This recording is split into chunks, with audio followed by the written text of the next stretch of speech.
So the first thing we want to do is we want to go through the question, and then we'll be able to answer them one by one. So the first thing is we go through the questions.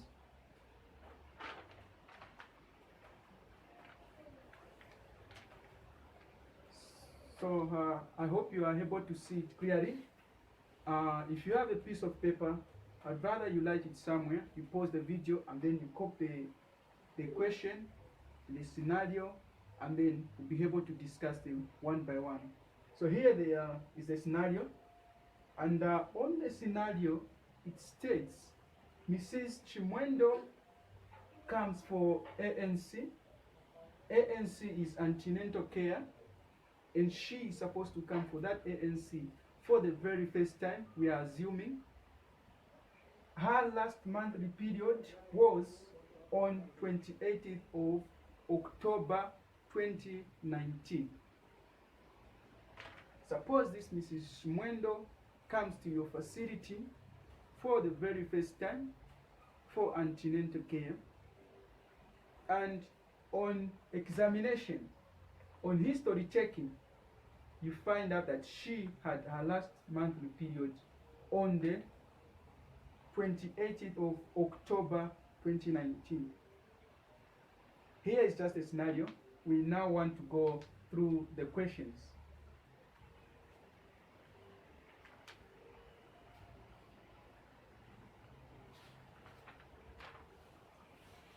So here is our first question. And our first question states, define antenatal care.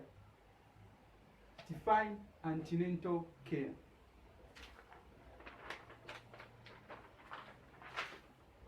So that's our first question. So how is it that we define antenatal care?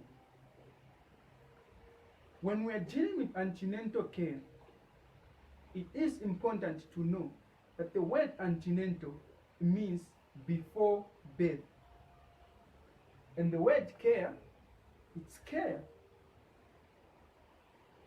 So the word antenatal care is basically the care that is given to women from the time they conceive up to the time of delivery.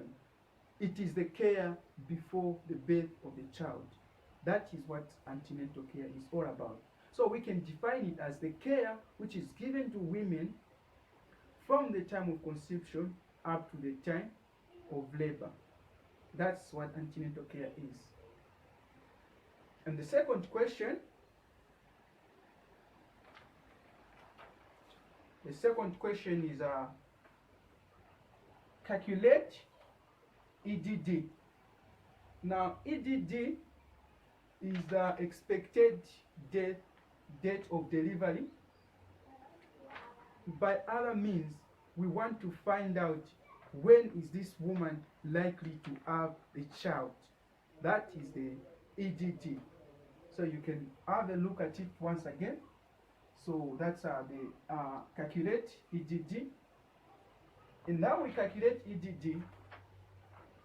We're gonna go back to the time that the woman had her last menstrual cycle. So here is the date that she had her last menstrual period. So she had her LMP on the 28th of October 2019.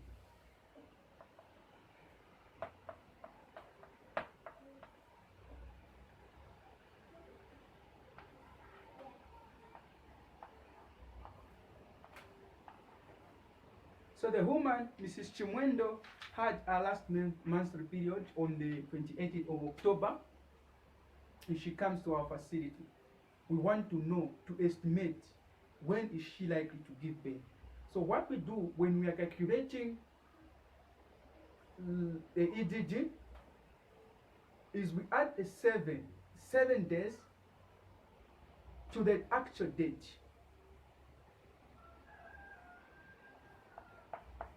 So we add 7 to the actual date.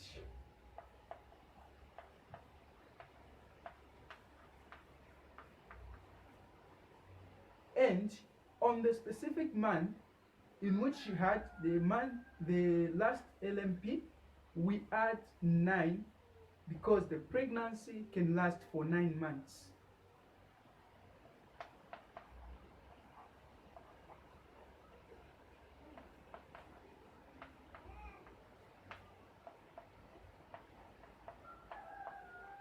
And when we're talking about this month, we're actually talking about the month in which she had her last monthly period.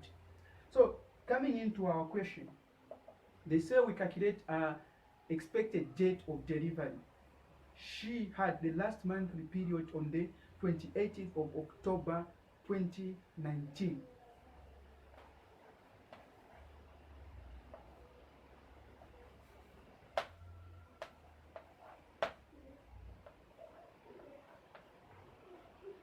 So as we said, we add 7 to the date. So this is the date, we add a 7. 7 is the week, the days, and then we add 9. There is another law which states that on this month, we can either subtract 3 or we add 9. We are still going to get the same thing. So we can either subtract the 3 from 10, or we can add a 7, but still we are going to come up with the same answer. In this case, we are going to add 9. That's how we do the calculation. And we add the days. It is true that during the actual month in which the person had the last monthly period, for example, if it ends with 30 days, then we are supposed to be within the range of 30 days. Here, there is no month which ends with 35 days in our calendar. That's why when we add this, we are going to find that this is going to give us 35. And we cannot write 35 days here. There is no month which ends with 35. Hence, what we are going to do, we are going to keep 1 month aside. So we are going to get just 5 here. 5, and then we remain with 30 days. So we have 1 month remainder. Don't forget this. So we have 1 month remainder, and then we are going to add 5 here. So that's the 5. That's the date. And then when we come here, suppose we add this plus this, we are going to get 19. And what we are looking for here is the month. There is no month which ends with 18. There is no pregnancy which ends with 18 months. Our normal pregnancy is in the range of 9 months. And there is no year with 18 months. That's basically what we are looking for here. So, this is going to give us 18, of course. Instead of writing 18, because we are looking for the month, we are going to subtract from 12. 12, which is a year, from 18. So this minus this, we have, I'm sure you know on your calculator, when you find this minus this, you are going to have 6. This minus this is 0. And then we also have our remainder, which is a 1 month from this previous calculation, which is in.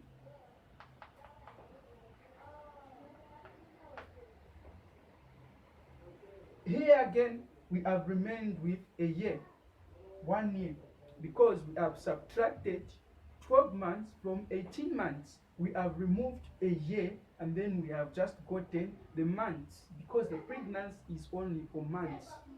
So 6 plus 1, which is 1 month, is going to give us 7. And then we have remained with a year, which was 12. Of course, the one that we have subtracted, 12, is a year. When we come here, we are going to find that 2019 plus 1 year is going to give us 2020.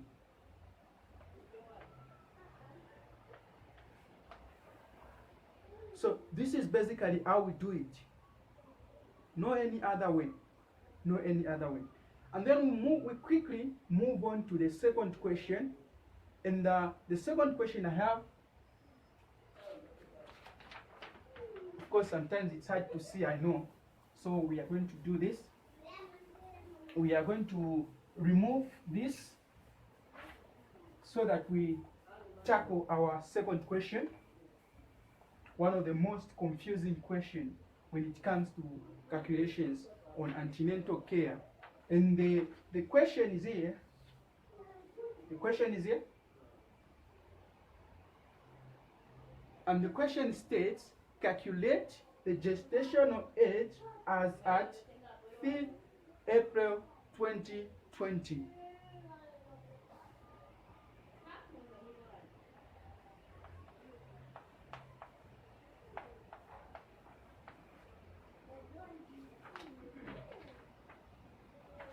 Now, one thing we need to know is that when we are calculating the gestational age, the only thing that we are calculating is the number of days that the pregnancy has been there in the woman. Just a specific number of days, weeks, and these we calculate them in weeks. So what we do when we are calculating the gestational age is first we write the month, the year, the dates, and these are what we call the by dates. How we do the by dates is this.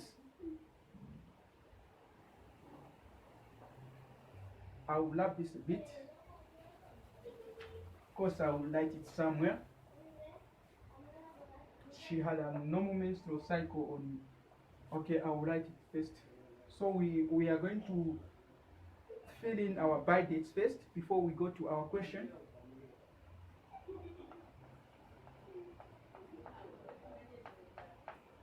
Of course, the month,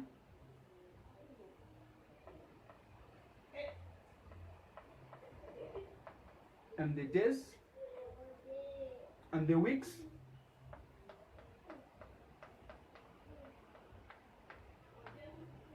and the days that we are going to remain with at the end of the day, just in case we have some remainders.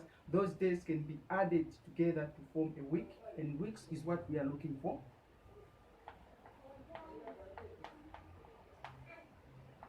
Here you can say days remaining.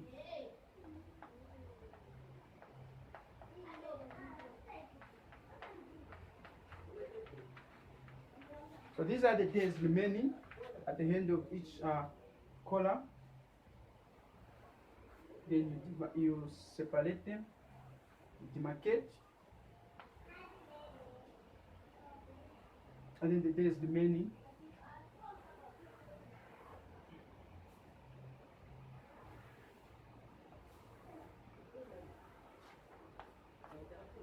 Now they say this woman had a last monthly period on the 28th of October 2019. Of course, I'm going to remove this so that I have somewhere to write it from.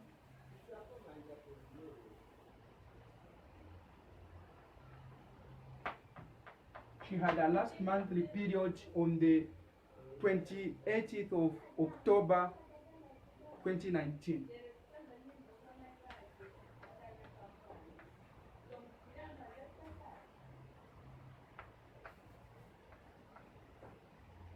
And suppose she comes to your facility on April 15, 2020.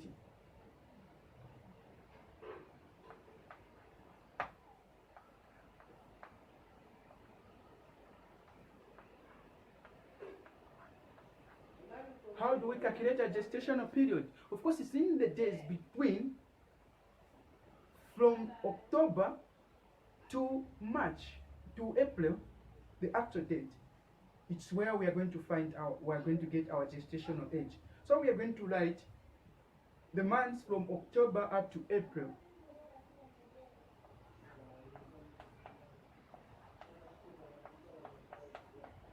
October, of course, it's November.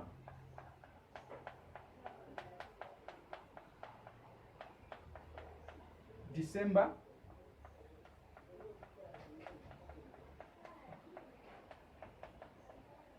January.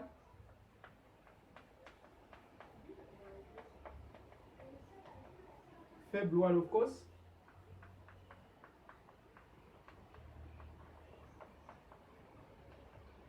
March, of course.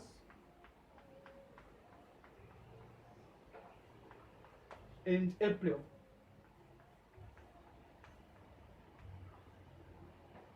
The day on which she has arrived on your antenatal visit, it was on April 15.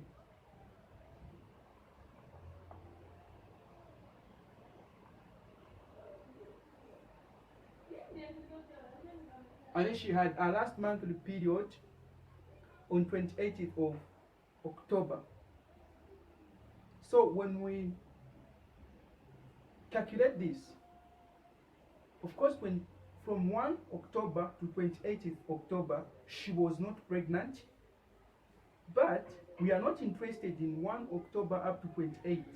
We are not interested in 28 days of October because she was not pregnant. We are only interested in the days in which the woman was pregnant. She conceived. And October has 30 days. So of course, 30 days minus 28 days, we are going to get 2 days. So obviously, she was pregnant for 2 days in October. And then the other months in between, she was still pregnant. So how many days that December has? December has got 31 days. November has got 30 days. December has 31 days. January 31 days. February has got 28 days. March has got 31 days. But she arrived at your facility on the 15th of April. So these other months, these other days, you cannot calculate them because it's the day that she has arrived. And how many weeks do we have in 2 days? We don't have any week. So we are going to remain with how many days? 2 days. It's the one that we write here. How many weeks do we have in 30 days of November? Of course, we have 4 days, 4 weeks. And then we are going to remain with 2 days. And these are important. These are very, very important. These are the days. Because if you add them, they will add up to a week. So how many days do we have in 31 days? It's 4 weeks, sorry. And then we are going to remain with 3. How many weeks do we have in 31 days? 4 weeks. Remainder 3 days. How many weeks do we have in here? We have automatically 4 weeks in the month of February. No remainder. 31. We also have 4 days, 4 weeks. Remainder 3. And then in here we have 2 weeks. So here we have 2 weeks. Remainder 1 day. And then what we are interested in is to find out how many weeks is this pregnant, how many weeks only. And since we are looking at weeks, of course these are the weeks, but these are the days. But we cannot throw these away because when you add them, they will give you weeks. So what it is that we do is we add them so that we can come up with the weeks. So 2 plus 2, it's 4. Plus 3, it's 7. Plus 3, it's 10. Plus 0, it's 0. Plus 3, it's 13. Plus 1, it's 14. So we have automatically 14 days, and these 14 days add up to 2 weeks. So what we want to do is, I just want to demarcate this line.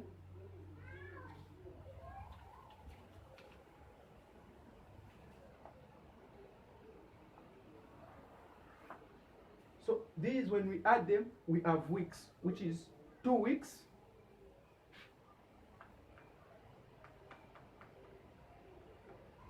This is 2 weeks, plus these weeks that we add already. So 4 plus 4, we have 8. 8 plus 4, we have 12.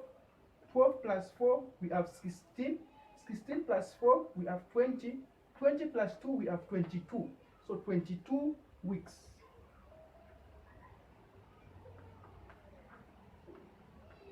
So 22 weeks plus the 2 weeks which was from these days. Therefore, we have 24 weeks.